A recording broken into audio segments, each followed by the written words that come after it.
मित्रांनो नमस्कार। मित्रांनो, लाडकी बहीण योजनेबद्दलची एक महत्त्वपूर्ण माहिती समोर आलेली आहे।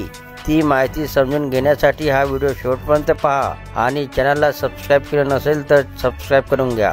तर चला मित्रांनो, व्हिडिओला सुरुवात करूया। मित्रांनो, लोकसभा निवडणुकीत दणदणीत पराभव झालेल्या महायुतीने विधानसभा निवडणुकीत आश्चर्यकारक आघाडी घेत पूर्ण बहुमताने सत्ता काबीज केली। यासाठी कारणीभूत ठरली ती निवडणुकीच्या तोंडावर जाहीर केलेली लाडकी बहीण योजना।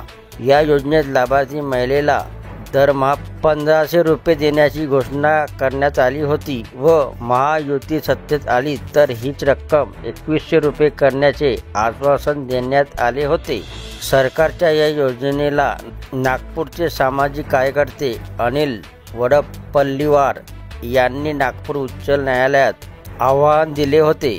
राज्याची बिकट आर्थिक स्थिती लक्षात घेता लाडकी बहीण योजनेसह मोफत लाभाच्या इतर योजनांवर होणारा खर्च लक्षात घेता सार्वजनिक हिताचे काम पूर्ण करण्यासाठी राज्य सरकारकडे आवश्यक निधी शिल्लक राहणार नाही, याकडे वडप्पल्लीवार यांनी न्यायालयाचे लक्ष वेधले होते। मात्र तेव्हा निवडणुकीपूर्वी भाजपने या याचिकेचा पद्धतशीरपणे महाविकास आघाडीच्या विरोधात प्रचारात वापर केला।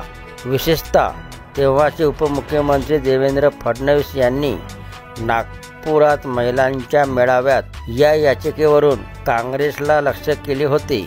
योजना बंद व्हावी म्हणूनच ही याचिका दाखल करण्यात आली अशी टीका सुद्धा केली होती। वडप्पल्लीवार यांचे काँग्रेस नेत्यांशी असलेले जवळीक लक्षात घेऊन वरील आरोप केले जात होते। विशेषतः काँग्रेसचे नेते सुनील केदार, काँग्रेसचे तत्कालीन प्रदेशाध्यक्ष नाना पटोले या नेत्यांच्या नावाचा उल्लेख करीत वडप्पल्लीवार हे त्यांचे कार्यकर्ते आहेत, त्यांच्या माध्यमातून काँग्रेसने न्यायालयात याचिका दाखल केली असा थेट आरोप भाजपचे जिल्हाध्यक्ष सुधाकर कोहळे यांनी केला होता।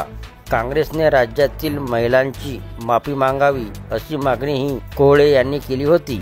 वास्तविक वडप्पल्लीवार यांनी यावर आपली भूमिका मांडत त्यांची याचिका योजनेविरुद्ध किंवा महिलांच्या विरोधात नसून या योजनेमुळे इतर कल्याणकारी योजनेवर परिणाम होऊ नये यासाठी केलेली याचिका आहे असे स्पष्ट केले होते। दुसऱ्या बाजूला काँग्रेसने भाजपचे सर्व आरोप फेटाळून लावले होते। वडप्पल्लीवार काँग्रेस पक्षाचे सदस्य नाही हे पटोले यांनी स्पष्ट केले होते। निवडणूक प्रचारात दीर्घकाळ हा वाद सुरू होता। दरम्यान लाडकी बहीण योजनेमुळे महिलांनी एकतर्फी मतदान केल्याने महायुतीचे सरकार पुन्हा सत्तारूढ झाले। सर्वाधिक जागा भाजपला मिळाल्याने देवेंद्र फडणवीस मुख्यमंत्री झाले। लाडकी बहीण योजनेच्या लाभार्थी महिलांचे लक्ष त्यांच्या मानधनात 1500 रुपयावरून 2100 रुपये वाढ कधी होते याकडे लागले। मानधनात वाढ होण्याऐवजी लाभार्थी महिलांच्या संख्येत कपात केली जाऊ लागली आणि शेवटी नुकत्याच झालेल्या अर्थसंकल्पात सरकारकडे आर्थिक चंचल असल्याने मान्य करीत योजनेची मानधन वाढ सध्या तरी होणार नाही हे स्पष्ट केले।